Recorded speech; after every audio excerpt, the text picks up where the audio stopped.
Me Grimlock no need Velociraptor or Mosasaur. Me Grimlock kick your butt easy.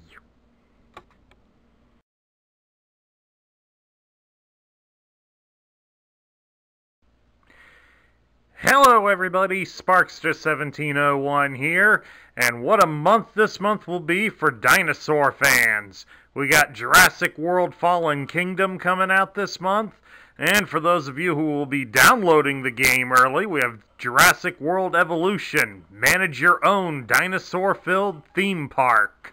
So, to go along with that, I thought it'd be nice to bring out the subgroup reviews again, and we're going to take a look at the Dinobots.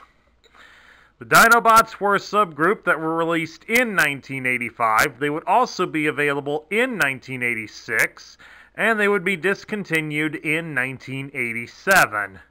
Now, while they would disappear from the line, a couple of the characters would eventually return to the line. Grimlock here would return as a pretender and an action master, and Snarl would also return as an action master. As you can see, there are 5 Dinobots. Besides the aforementioned Snarl and Grimlock, we have Sludge, we have Slag, and Swoop. Now, when they were initially released in 1985, Hasbro initially released 3 of them: Grimlock, Sludge, and Slag, and then several months later, Snarl and Swoop would get released, which kind of coincides with how they were introduced in the cartoon series. In the cartoon, it was discovered that dinosaur fossils were inside the volcano the Autobots were using as their base, and with some help and knowledge from Spike, yeah, right, they decided to create their own dinosaur-like Transformers. And when the original 3 proved to be too much to handle, they were sealed up but later released to help battle the Decepticons. Wheeljack would later design Snarl and Swoop and make them somewhat more intelligent in the hopes that they would be more manageable. The Dinobots, however, have a famous history of being rebels within the Autobot army, as they are openly insubordinate and do not appreciate the efforts of Optimus Prime. In fact, there are numerous stories throughout the comics and the cartoons where Grimlock does openly challenge and defy Optimus Prime, and often swears that he is a better leader for the Autobots than Optimus Prime. The Dinobots have always been a fan favorite due to their dinosaur alternate modes. However, I think that favoritism was diminished greatly thanks to how they were presented in Michael Bay's movies. But since this channel covers the G1 line, the less said about Michael Bay's travesties, the better. Now, one other thing to point out about the Dinobots is that they came from a toy line from Takara that originally had these guys as powered mecha. So, on 4 out of the 5 of them, Swoop is the one excluded from this, there is an opening slot on them that allows for a small figurine to fit inside.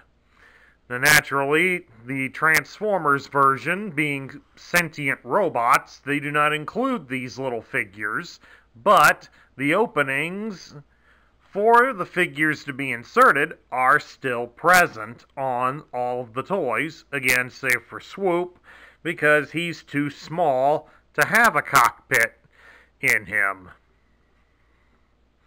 One other thing to point out is that, especially in the case of Grimlock and Sludge there, all of these guys come with 3 weapons. In the case of all but Swoop over here, they all have a sword, a gun, and a rocket launcher, whereas Swoop there on the end has 2 rocket launchers instead of a gun. For Grimlock and Sludge, they have no way to hold all three of their weapons, whereas Slag, Swoop, and Snarl can plug their rocket launchers into their shoulders. So be aware of that when you are looking for loose samples of the Dinobots. They do include 3 weapons. And here the Dinobots are in their alternate modes. Had to rearrange them around a little bit so they'd look a little bit better on camera. So we still got Snarl over here as a Stegosaurus, Grimlock as the mighty Tyrannosaurus Rex. In the back here now, we'll bring him up a little closer so everybody can see him better. We have Swoop as a pterodactyl.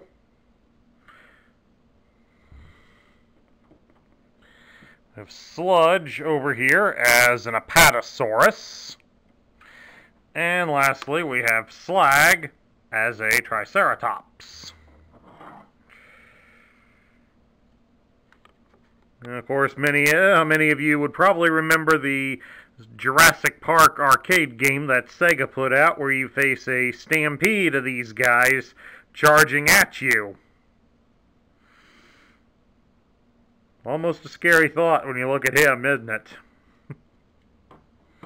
But then again, how many times is it through the game we get chased by a Tyrannosaur? And Grimlock certainly has more attitude.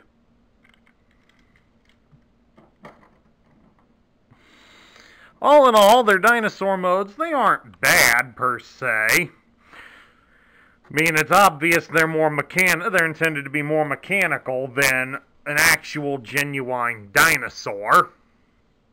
But all in all, they've always remained a fan favorite, and this is definitely one of the reasons why. Kids always love dinosaurs.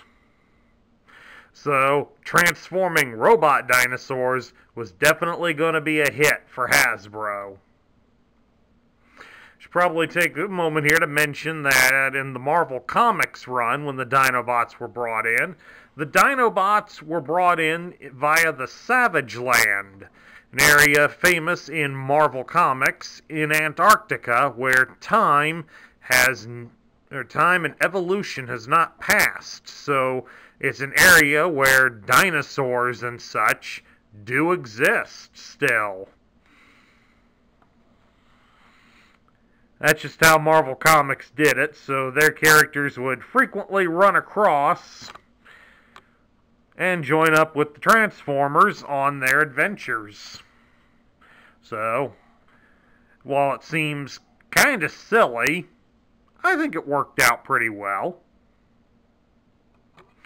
Now we get down to my thoughts. What do I think of the Dinobots? The Dinobots are certainly top-tier toys, because they're always going to be impressive.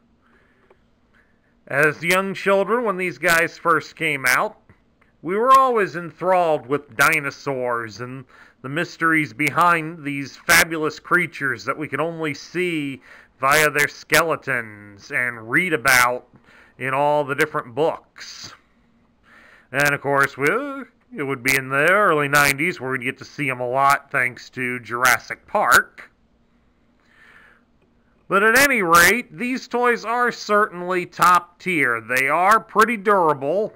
As you can see, some of these guys have looked a little worse for the wear. Grimlock and Slag, in particular, were the ones from my childhood. The other 3 were bought as adult collectors, and they've all got some signs of a lot of play wear. The Dinobots were always toys that were played with back then, so as you can imagine, finding pristine samples is going to be quite a challenge. But despite the fact that they are rebels and often defy the Autobot cause, and the fact that some of these toys have more weapons than they're capable of carrying, the Dinobots certainly do hold on to their top-tier status very well, and they certainly are worth tracking down for your collection. And that concludes my review of the Dinobots. If you like the review, please leave a thumbs up here on YouTube. Don't forget as well, hit that subscribe button down below to join up in our ranks.